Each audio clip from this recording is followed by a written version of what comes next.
আবারও চলে এসেছি একটা নতুন কেকের ভিডিও নিয়ে। তো আজকে বানাবো আমি একটা 1.5 পাউন্ডের বাটারস্কচ ফ্লেভারের বাচ্চার বার্থডে কেক। তো যেহেতু বাচ্চার ছিল তো কার্টুন তো ওরা পছন্দ করেই, তো কাস্টমার বলেছিল কোনো একটা কার্টুন থিমের ওপরেই বানিয়ে দিতে।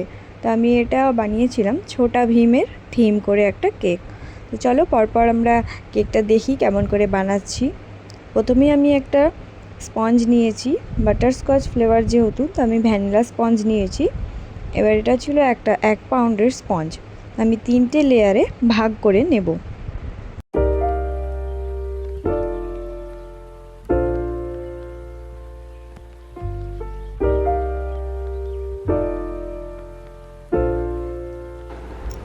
স্পঞ্জটা আমি 3টে লেয়ারে ভাগ করে নিয়েছি।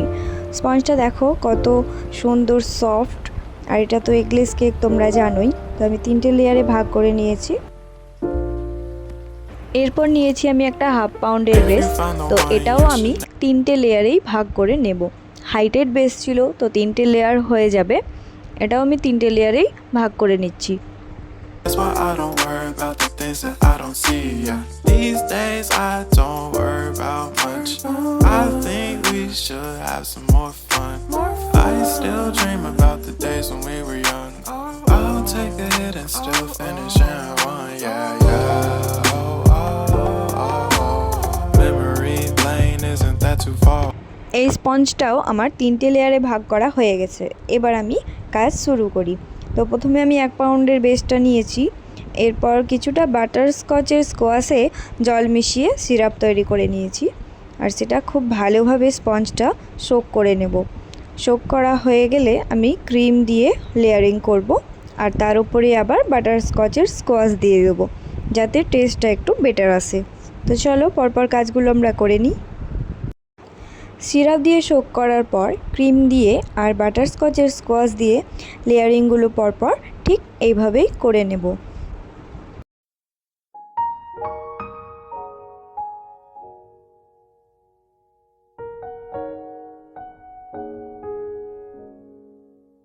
এরপর হুইপ ক্রিমে কিছুটা স্কাই কালার অ্যাড করে নিয়ে আমি পুরো ক্রিম দিয়ে স্কাই কালারের কোট করে নেব।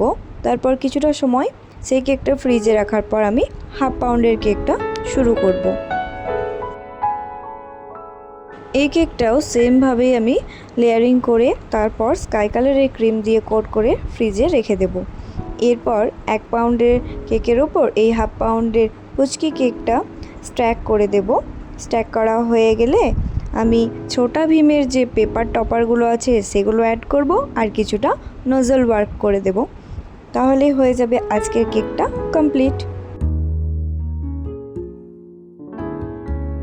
পাইপিং ব্যাগে আমি কিছুটা গ্রিন কালারের ক্রিম নিয়েছি, আর তাতে একটা লিফ নজল নিয়েছি। লিফ নজল দিয়ে আজকে আমি ডিজাইনটা করব।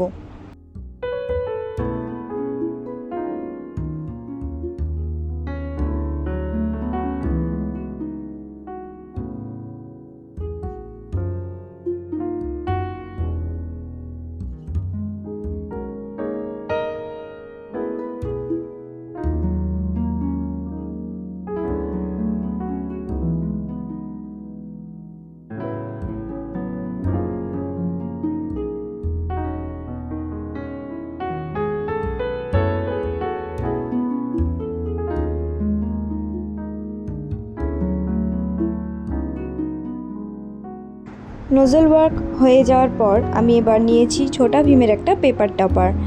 এরপর ছোটা ভীমের টপারগুলো আমি পরপর কেকের ওপর স্ট্যাক করে দেব। তাহলে আজকের কেকটা আমার কমপ্লিট হয়ে যাবে।